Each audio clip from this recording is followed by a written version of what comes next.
I never thought heartbreak could feel like a rebirth. But when you've been shattered so completely, when your trust has been burned down to ashes, the only thing left to do is rise alone. Ethan once swore he loved me more than anyone. He whispered promises under dim dorm lights, kissed me like I was air he couldn't breathe without, and held my hand even when the world told us we shouldn't. And then, one night, he walked away. No explanation. No fight. Just silence and the sting of betrayal. That's the thing about betrayal, it doesn't kill you instantly. It hollows you out slowly, leaving you walking, talking, breathing, but never living. I became a ghost in my own life, staring at the echoes of someone I used to trust. But now, months later, standing under the cold glow of a flickering street lamp in the heart of New York, suitcase in hand, I feel strangely alive. My chest aches, but this ache is freedom. This time, I won't wait for him to choose me again. I'm choosing myself. The night is quiet except for the sound of distant cars and my shoes clicking against the wet pavement. My bus leaves in 15 minutes. 15 minutes and I'll be gone. I breathe in the October air, sharp and unforgiving, and whisper to myself, "This is it. You're finally free." But then I hear it. My name. Lucas. The voice rips through the night, raw and desperate. My heart clenches because I know it too well. The same voice that once murmured goodnight in my ear. The same voice that made me believe in forever. I turn slowly against my better judgment. There he is.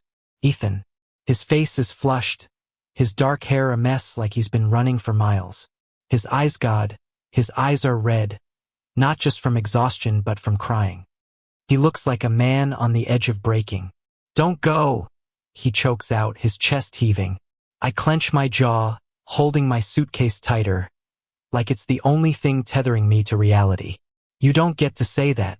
Not after what you did." His steps falter, but he keeps moving closer. "I know I messed up. I know I hurt you. But please don't walk away from me." The irony makes me laugh bitterly. "You walked away first, Ethan. Remember?" He flinches like I slapped him. His hands tremble, reaching out but not quite daring to touch me. "I thought I was protecting you. My family, they found out about us. They threatened to ruin everything." I panicked. I shake my head, tears burning at the corners of my eyes. "So you sacrificed me instead." The silence between us is heavy, thick with everything we left unsaid. I should keep walking. I should board that bus and never look back. But there's something in the way he's standing there, broken and vulnerable, that pulls at the part of me still chained to him. "I can't do this again," I whisper. "Then don't," he pleads. "Let me do it. Let me fight for us this time." The sound of his voice cracks me open, and memories flood in, his laughter echoing in the library where we studied late nights. The way he'd brush his thumb against my cheek before kissing me. How safe I once felt in his arms. And just like that, I hate him all over again for making me feel something when I swore I was numb. The bus station is only 2 blocks away. Freedom is so close I can almost taste it. Yet here I am, rooted in place, staring at the boy who destroyed me. I exhale shakily. Why now, Ethan? Why only after I've finally found the strength to leave? His chest rises and falls with uneven breaths. Because losing you feels worse than losing everything else. I thought I could live with the choice I made. I was wrong. I bite my lip hard enough to taste blood. I want to scream at him, shove him away, tell him it's too late. But the way his voice breaks, the way his hands tremble, makes me realize he's not just chasing me down the street tonight. He's chasing redemption. The city hums faintly around us, indifferent to the storm raging between 2 boys who once believed love could conquer anything. And maybe, just maybe, it still can. I don't move when Ethan finally closes the space between us. His fingers hover near mine, hesitant, like he's asking for permission. For a second, I almost let him. Almost. But then I take a step back. Don't, I say firmly. His face crumples. Lucas, no. I cut in. You don't get to break me and then decide when I'm ready to heal. You don't get to come running when you feel lonely. His lips part, but no words come out. His silence is louder than anything he could say. I adjust the strap of my suitcase and start walking again. My footsteps echo against the pavement, each one heavier than the last. But then, I still love you. The words hit me like a bullet. My heart lurches, traitorous and aching. I freeze mid-step, the cold night air pressing against my skin. Slowly, I turn back. He's standing in the middle of the street now, chest heaving, eyes glistening under the dim light. He looks like he's unraveling, every piece of him laid bare. And for the first time, I believe him. Tears spill down my cheeks before I can stop them. Then why wasn't that enough? His answer is a whisper, almost lost to the night. Because I wasn't enough. The weight of those words crushes me, scattering the anger I've held onto like shards of glass. Suddenly, the bus doesn't matter. The city doesn't matter. All that matters is the boy standing in front of me, broken but finally honest. My suitcase slips from my grip, landing with a dull thud on the pavement. Ethan steps forward, slowly this time, like he's afraid I'll disappear. His hand brushes mine, tentative and trembling. And for the first time in months, I don't pull away. The suitcase lies between us like a fragile barrier, the sound of it hitting the pavement still echoing in the quiet street. Ethan's hand brushes mine again, tentative, trembling, like he's afraid I'll vanish if he pushes too hard. I don't pull away this time, but I don't hold him either. My body is frozen, caught in the space between fury and forgiveness. Lucas, he breathes, his voice breaking. I don't deserve a second chance. I know that. But I swear to you, if you give me even the smallest piece of hope, I'll spend the rest of my life proving that I won't lose you again. The rawness in his voice makes something inside me crack. For months, I've carried around the weight of what he did to me, the abandonment, the humiliation of being left in silence. But now, staring at him, his eyes swollen and wet, his whole body shaking like he's standing in a storm, I see something I've never seen in him before. Terror. The kind that comes when you're standing at the edge of losing the one thing you can't live without. And damn it, my heart still remembers how to ache for him. I don't know if I can trust you again, I whisper. You don't have to, he replies quickly. Not yet. Just let me try. Let me walk with you, even if I have to earn every single step.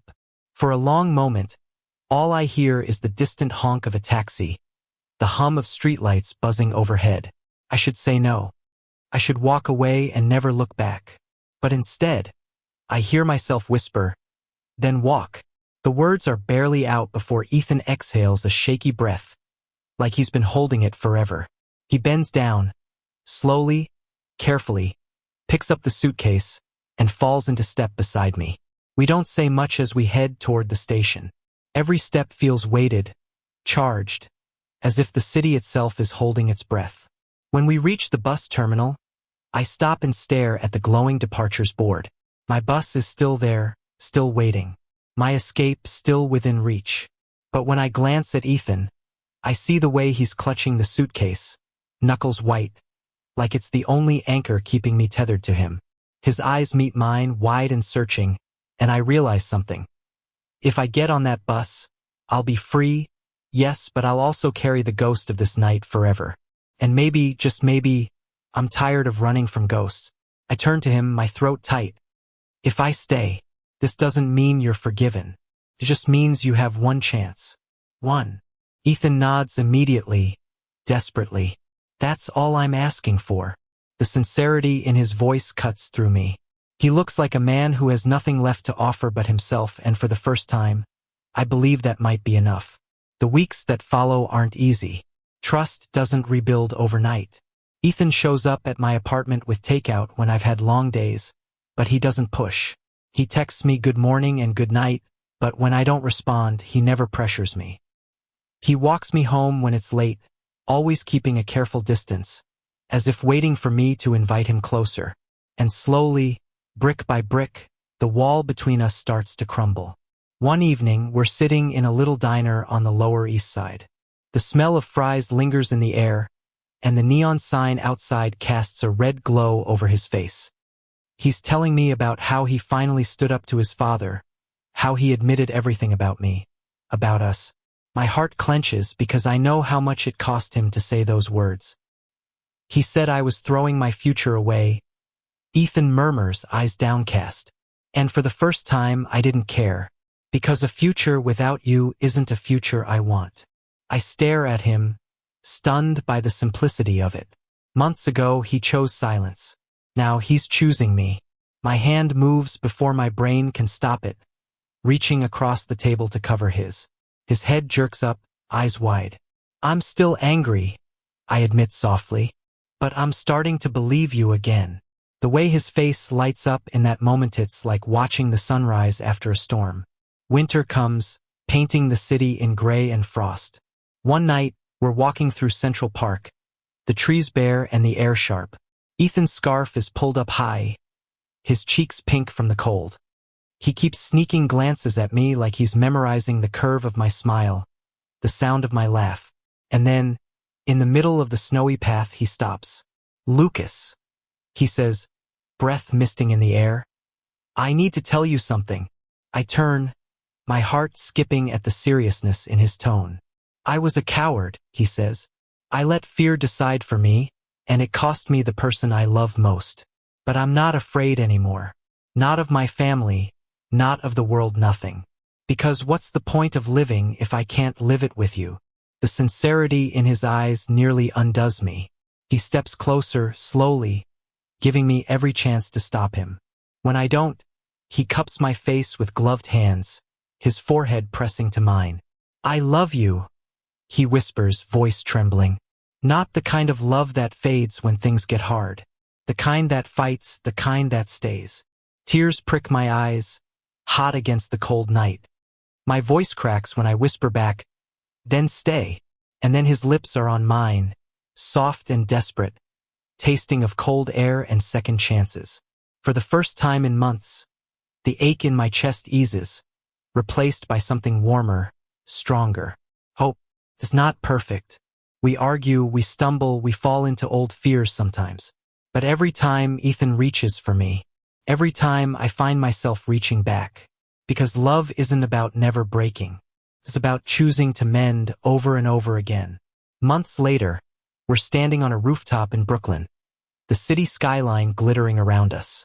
Ethan's arm is around my shoulders, his cheek resting against my hair. I glance at him and see the boy who once left me, and the man who fought to come back. You know, I murmur, I really thought I was done with you. He chuckles softly, kissing the top of my head. I was done with me too, until I realized I couldn't be done with us.